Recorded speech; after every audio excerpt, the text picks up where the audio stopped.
excited to perform for you tonight. In the 6th grade, we are very intentional about trying to stretch the ability level of these students. This is meant to prepare them for the 7th and 8th grade, where they actually compete in large group competitions and whatnot, both at Kings Island as well as with the OMEA Association. And so they've been working really, really hard. We're really looking forward to seeing them progress and continue to do so. Our first song here is really our first 4 songs are out of our Measures of Success method books. We're just in the second half of them. So our first song is called Zoom Gali Gali. All right. It is a traditional Hebrew song. It utilizes some very fast moving 8th notes, and we're actually doing a round, which means you'll hear the whole band play at one time, and then the woodwinds will play, and then in the middle of that, our brass will kind of interrupt and play over top of them, and we'll layer all of the different parts all together. Okay. So that's Zoom Gali Gali.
Actually a French-Canadian folk song that also progresses that 8th note rhythm, and it combines it with a new rhythm that we learned since our last Christmas concert, a dotted quarter note 8th note rhythm.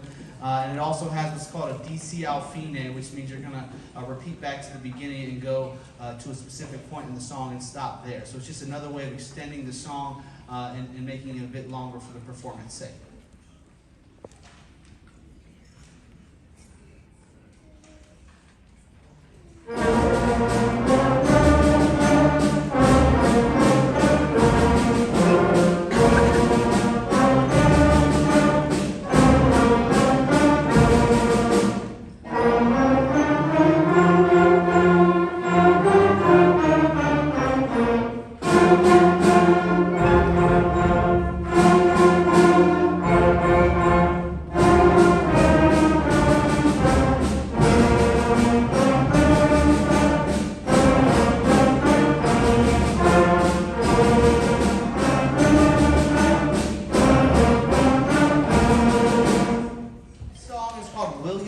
Overture. It's a very well-known song.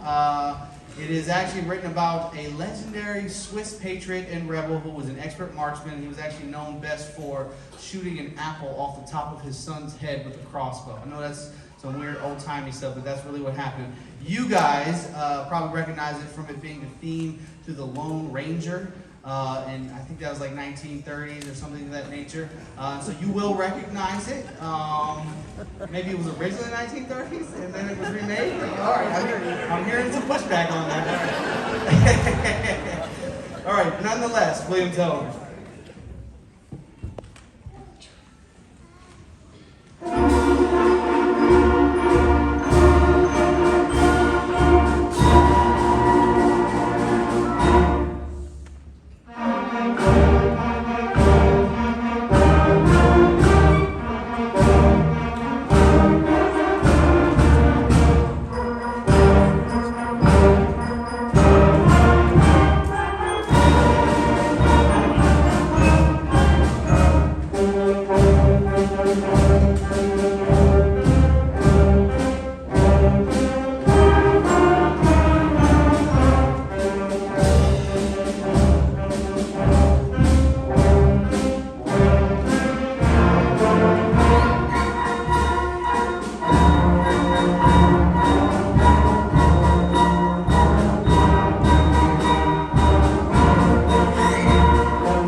our method book.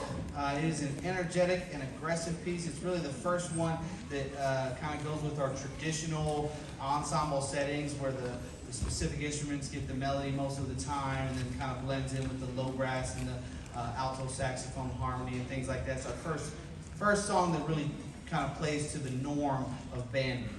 All right, this is Dear.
Which means they're out of the method book and they're kind of written and arranged specifically for any band to kind of play and perform. This piece is called The Tempest. It's easily our most difficult piece, not necessarily because it's technically difficult, like there's hard rhythms and whatnot. It's very much focused that they have to keep their internal pulse and really, really listen and kind of focus on tempo. It's very difficult to stay together with all the independent parts, kind of like listening to each other and trying to blend and stay that steady, steady tempo with the different rhythms that are going on.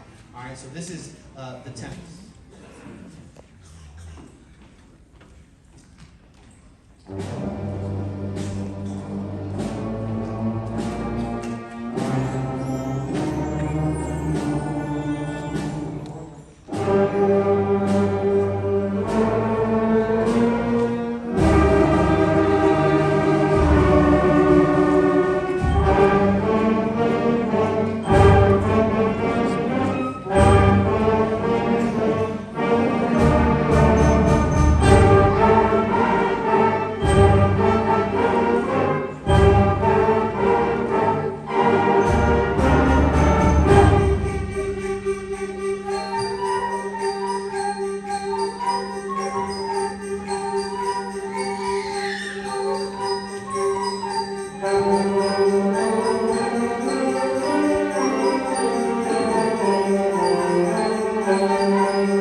sixth graders, so don't expect it to sound exactly like the movie. But this is a great rendition of it, and honestly, the kids asked for it. At least some of them did, and so I obliged and made sure that they had something that they wanted to play. And they've come a long way with it pretty quickly, and so we're happy to perform this for you.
To our final song here. It is entitled Dragon Slayer. All right, I'm going to read you a little bit about it. According to medieval legends, dragons lived in the wild of remote regions of the world and guarded great treasures from their den. The person who slayed it would gain all that wealth. This piece is essentially about that. Somebody, the journey, finding the dragon, seeing the dragon, fighting the dragon, taking the dragon's money, and then, going back home. All right, and so this is called Dragon Slayer for that reason. It's a cool piece, and they're performing it really well. And this is also the moment. This is also the moment where I'm gonna, brag on the fact that they work so hard, and the fact that this is really difficult. So you're aware, like learning an instrument at such a young age is so difficult. I mean, literally in fifth grade, they're just trying to make the right noises. Right? And then they get up here and I'm like, now you got to play full songs. And now you got to put everything all together. And you have to know it all by yourself. You have to all know your individual parts. And if you're playing the wrong note, that's a problem. All right? It's really a jump from fifth grade to sixth grade. And then again from sixth grade to seventh grade. And it is very difficult. It takes a really, really smart and intelligent child to make that happen. All right? And so all these kids up here doing this are really, really doing a great job. So you should be impressed with your students and your children, my students, and the things that they're doing. All right, this is Dragon Slayer.